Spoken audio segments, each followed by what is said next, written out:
Napag-isip-isip mo ba ang buhay mo?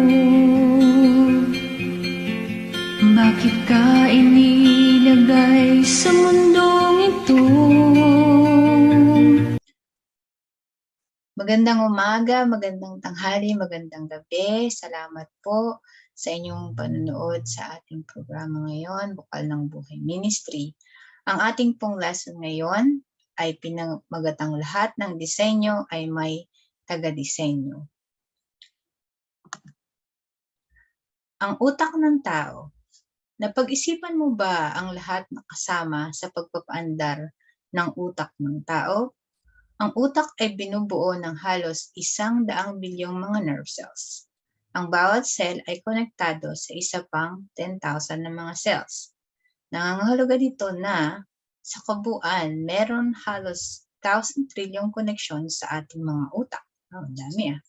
Ang mga ito ay responsable sa kung sino tayo. Kinokontrol ng ating utak ang mga desisyon na gagawin natin, ang paggalaw at ang pakiramdam. Ang mga pag-andar ng utak ay pinapanatili ang mga masanlimuot na organs ng katawan na gumagana ng maayos at balanse sa bawat isa. Ang utak ng tao ay tunay na kapansin-pansin. May 4 na bahagi ang ating utak. Ang 4 na bahagi ng ating utak ay may magkakaibang pag-andar. Halimbawa, ang cerebrum ay responsable para sa mga saloobin tulad ng pangangatwiran, pagpaplano, damdamin, paglutas ng problema at pananaw. Gumagana ang cerebellum upang mapanatili ang balanse, tono ng kalamnan at lakad. Ang brainstem ay lalong mahalaga dahil ito ay may kaugnayan sa ating presyon ng dugo, paghinga, at ang bilis ng pagtakbo ng ating puso. At sa huli, kinokontrol ng ating limbic system ang gutom, uhaw, memorya, takot at emosyon. Ang magkakaibang mga proseso na ito ay dapat na magkakasama. So, ganyan ang pagtakbo ng buong katawan ng tao. Actually, yung pinakita ko po sa ano lang po yun, 2 lang dun sa 4 na binanggit ko, di ba? Yung parang cerebrum, cerebellum, tapos yung brainstem at saka yung limbic system. Pero 2 lang po yung diniscuss dun sa video. Pero kung inyo pong matatandaan at yung napanood po natin, dun lang po sa 2, meron pang mga divisions, may 4 pa na lobes, di ba? So, napaka-komplikado po talaga just sa utak pa lang ng tao. Ganyan ang pagtakbo ng buong katawan ng tao. Ang baga at puso, nerves at kalamnan, lahat ay nagsasagawa ng hindi kapani-paniwalang komplikadong mga gawain na idinidirekta ng ating utak. Hindi nakagugulat na ang salmista na si David ay nagsabi na ang katawan ng tao ay malinaw na katibayan na tayo ay may isang kahangahangang lumikha. Pinupuri kita, O Diyos, marapat kang katakutan, ang lahat ng gawain mo ay kahangahangang tunay. Sa loob ng aking puso, lahat ito'y nakikinta. Yan ay makikita natin sa awit 139:14. Hindi natin kailangang lumayo upang makahanap ng mga gawa ng Diyos. Ang katibayan na tama sa ating sariling mga katawan ay tumuturo sa isang walang katapusang dalubhasang tagidisenyo. Isaalang-alang ang mga pagkakataong magkaroon ng tiyan, utak, puso, baga at arteries, mga ugat, bato, tainga, mata at ngipin na nagkakasamang umunlad at nagsisimulang gumana ng sabay-sabay sa oras. Ano ang pinakamakatwirang paliwanag para sa disenyo ng katawan ng tao? Sa Genesis 1:26-27, sinabi, pagkatapos sinabi ng Diyos, ngayon, likhain natin ang tao ayon sa ating larawan, ayon sa ating wangis. Sila ang mamamahala sa mga isda, sa mga ibon, sa himpapawid at sa lahat ng hayop, maging maamo o mailap, malaki o maliit. Nilalang nga ng Diyos ang tao ayon sa kanyang larawan. Sila'y kanyang nilalang na isang lalaki at isang babae. Ang unang lalaki at babae ay hindi maaaring nangyari. Pinatunayan ng Biblia na dinisenyo tayo ng Diyos sa kanyang larawan.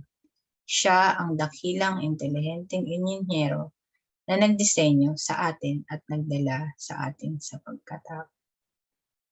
So, dyan po sa lesson na po ito ay mapapatunayan po natin na tayo po ay dinisenyo ng isang napaka-intelihenteng mandalalang. Di ba? Yung brain pa lang, it's so detailed, di ba? Kung paano siya nagpa-function, kung ano yung mga parts, kung ilan yung mga cells, neurons, wow, libo-libo, milyon-milyon, trillion-trillion yung connection. So, para sa isang tao na gumawa ng robot nga lang, di ba? Yung mga tao nagtitry silang gumawa ng robots. Pero, hindi pa rin kasing galing or kasing komplikado kumpara sa, sa tao. So, ang robot, nakakasagot sila ng mga questions, pero wala silang emosyon, hindi sila nakakapag-isip ng sarili. So, anyway, so talagang ang atin pong Ama sa Langit ay napaka-intelihenteng inhinyero or intelligent engineer. So, sa susunod po na ating lesson, ang pamagat po ng ating lesson next time, lesson 2, ay lahat ng ginawa ay may tagagawa. So, yung ngayon po is, kung may design, merong designer. Ito naman, kung may ginawa, ay merong tagagawa. Yan po ang ating lesson sa susunod. Makikita po natin ito sa www.bibleschools.com. Naputol. Hindi ko alam ba't naputol yung website nila. Pero that is, I think, bibleschools.com. So, salamat po sa inyong pagsubaybay sa ating Bukal ng Buhay Ministry. Sana po ay sa susunod na lesson ay akin po rin po kayong makasama. Huwag niyo po sanang makalimutan na i-like ang ating video at mag-subscribe and also click the bell po para sa susunod na meron po tayong lesson ay kayo po ay ating ma-inform kapag meron po tayong bagong video. Kung meron din po kayong gustong i-discuss or mga katanungan, maglagay lang po kayo ng comment sa ibaba ng video na to at amin po kayong sasagutin. Thank you rin po sa lahat-lahat. At sana po at mag-ingat po tayo, lalo na po ngayong COVID. Lagi po tayong magbukas ng kamay. At may awa po ang Diyos at tayo po ay, iligtas niya. So, huwag niyo lang po kalimutan na mahal po kayo ng Diyos and I love you too. Thank you po. Bye. Ano kaya ang iyong gagawin?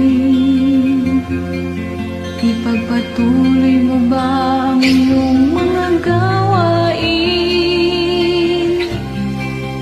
Kung magbabago ka ay simulan mo na ngayon. Tutulungan